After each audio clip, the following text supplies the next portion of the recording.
नमस्कार, आप देख रहे हैं अब तक टीवी न्यूज चैनल। मैं हूं आपके साथ खुशबू। थाना तालग्राम क्षेत्र के ताल पर निवासी विधवा ललिता देवी न्याय के लिए कई महीनों से दर दर भटक रही हैं। पीड़िता का आरोप है कि उसके पति की हत्या ससुराल पक्ष के लोगों ने संपत्ति की लालच में कर दी। ललिता देवी का कहना है कि उसने चौकी और थाने से लेकर उच्च अधिकारियों तक अपनी शिकायत पहुंचाई, लेकिन अब तक कोई ठोस कार्रवाई नहीं की गई। केंद्र की मोदी सरकार और प्रदेश की योगी सरकार भले ही अपराध व भू माफियों के खिलाफ जीरो टॉलरेंस की नीति पर काम कर रही हो और बेटी बचाओ बेटी पढ़ाओ के साथ महिला सशक्तिकरण के विभिन्न आयाम प्रस्तुत कर रही है, उसके बावजूद भी विधवा ललिता देवी और 2 बच्चों के सिर से पिता का साया उठाने वाले बाप बड़ा न भैया सबसे बड़ा रुपया कहावत को चरितार्थ करने वाले उसके ससुराल जनी है, जिनके द्वारा पीड़ित की मांग का सिंदूर और 2 मासूम बच्चों के सर से पिता का साया उठने का कार्य किया गया है। महिला सशक्तिकरण योगी सरकार में अभी असहाय ललिता देवी को इंसाफ नहीं मिल पा रहा है। विधवा का आरोप है कि वह कई बार तहसील व जिला प्रशासन के अधिकारियों से मिल चुकी है, मगर उसकी फरियाद आज भी अनसुनी पड़ी है।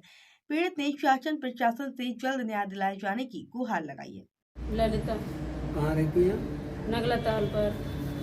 क्या समस्या है और किस समस्या को लेकर आज जो है आप दर दर ठोकरें खाने में मजबूर हुई हैं? समस्या ये है सर, इन्होंने जब मर्डर किया, इन्होंने मारा था मेरे पति को, ना कोई सूचना दी ना कुछ बताया। जब सुबह गांव वालों ने मुझे बताया तब आके हमने यहाँ देखा, फिर FIR वगैरह की थाने में, लेकिन कहीं कुछ सुनवाई नहीं हुई। आपके पति का क्या नाम था? सत्यम कुमार। सत्यम कुमार। तो कितने भाई थे सत्यम कुमार? अकेले भाई थे, 2 सिस्टर हैं।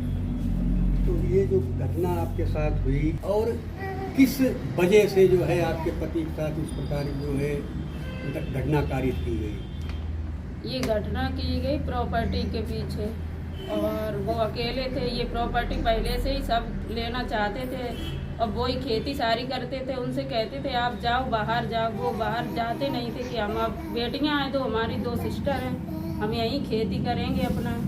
तो बड़े ससुर हैं, उन्होंने भी इन्हीं को खेती करने दे दी थी 2 महीने पहले ही।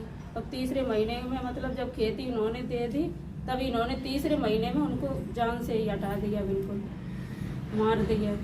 किन लोगों द्वारा इनके साथ? बाबूराम, निर्मला, भूपेंद्र, योगेंद्र और उनके दामाद हैं एक जितेंद्र, एक बेटी है ननद हमारी लगती है प्रियंका। वो इस टाइम मौके पर ही थे। उस टाइम जब आपके पति की मौत हुई उसकी सूचना क्या उस समय आप अपने ससुराल में नहीं थी? नहीं, हम ससुराल में नहीं थे, अपने मायके में थे। आपको कैसे उस टाइम बेटियों को लेके गांव के एक लोग थे, मतलब देवर लगते हैं, उन्होंने ही हमको सूचना दी थी ऐसे ऐसे आपके पति खत्म हो गए। तो हमने पता किया आकर, तो बोले कि इनको अटैक पड़ गया, कहीं बोले इनके माइंड में कुछ मतलब पता नहीं, कहीं चोट लग गई, क्या लग गई। मतलब पीड़ित नहीं थे कुछ भी, और नहीं कोई परेशानी थी, नहीं कोई दिक्कत थी, कुछ भी नहीं था बिल्कुल भी।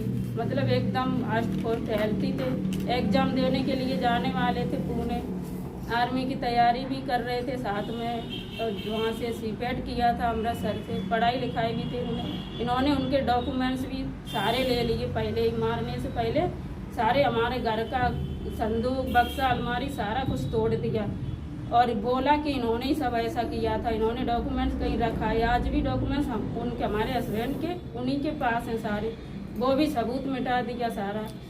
क्या जब आपको सूचना मिली तो इनकी मौत जो है क्या नेचुरल होकर के इनके साथ घटना कारित की गई, तो क्या उनका पोस्टमार्टम वगैरह हुआ था? पोस्टमार्टम इन्होंने होने ही नहीं दिया था, सारे सबूत मिटा दिए। और पोस्टमार्टम की वो की तो कहीं पंचायत इनका जो भी ये खेती जितना भी हिस्सा है हम सारा इनको दे देंगे कल मंडे को।